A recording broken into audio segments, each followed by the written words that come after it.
Hi. Not many, not many things left on the wall behind me. Most of the books are packed up. Very few things that are left that are kind of emblematic of the last 28 years of my life here as your pastor at St. Luke's Lutheran Church. Everything's changing. While everything's changing, we celebrate that everything stays the same, don't we, in terms of it's still the Lord is the Lord of heaven and earth. And God's love for us is unending and unchanging. So we give thanks in the midst of all kinds of transition that we say that God is in charge and that this is still a Christ-created universe. This is a world that has been redeemed in the cross of Christ, and God is in charge.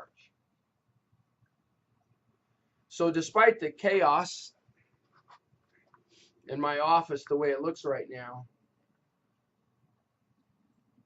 or despite whatever chaos we may find in any of our lives at any given times, as people of faith, we find solace and strength in the fact that we can stop, take a deep breath, and remind ourselves that God is in charge.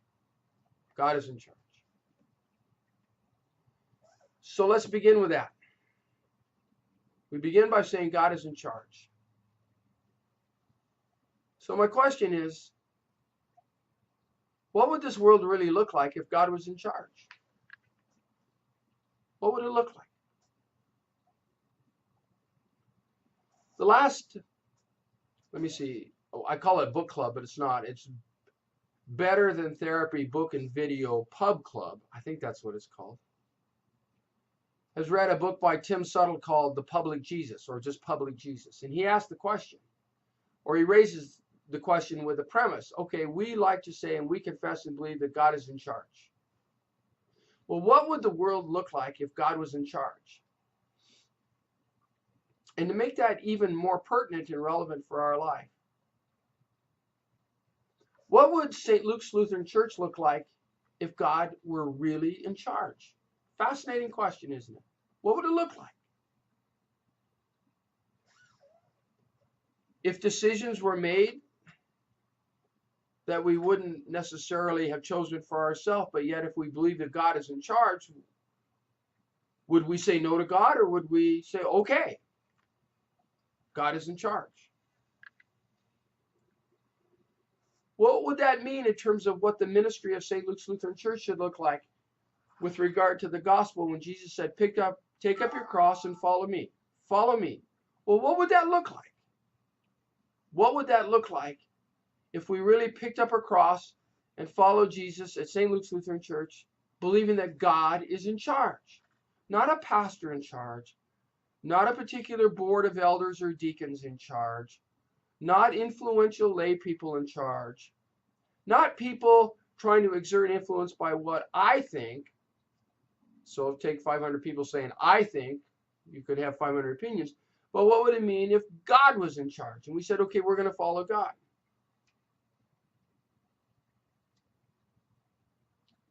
I find it daunting and kind of challenging. And sometimes, as I look back over 40 years of ministry,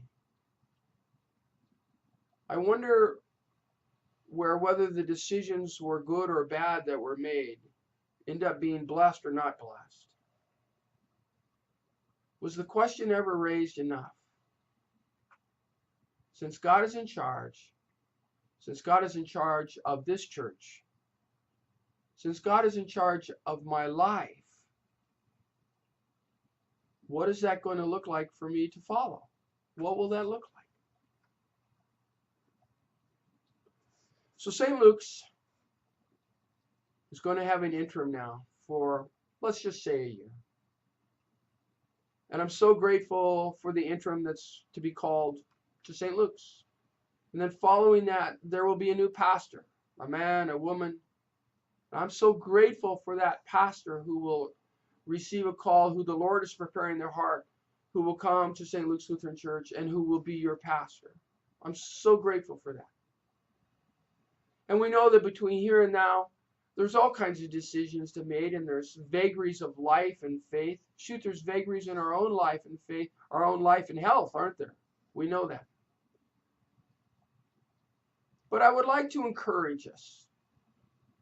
I'm encouraging Brenda and I as we think about our own life now, how it's going to be changing for us as we enter a new life stage. How St. Luke's is going to be entering a new life stage with new pastors, new clergy, new leaders. To begin from that premise, all right, God is in charge. This is God's church. God is in charge. Our job is to follow God and to seek God's will. To do that for our own life. What will that look like? What would that look like if I really believed, not a pastor, not a board of elders or deacons, but God is in charge and wants me to follow? What would that look like? I think that's a recipe for a buffet of blessing, for a remarkable next chapter. And I am more excited for you, or at least as excited for you, as I am for Brenda and I. I'm going to do this one more time next week. One more time. Hope to see you before the 15th comes to a conclusion, my last Sunday here. God bless you. I love you. Keep me in your prayers. I will pray for you. And any requests you have for me for prayer, I add it to my list.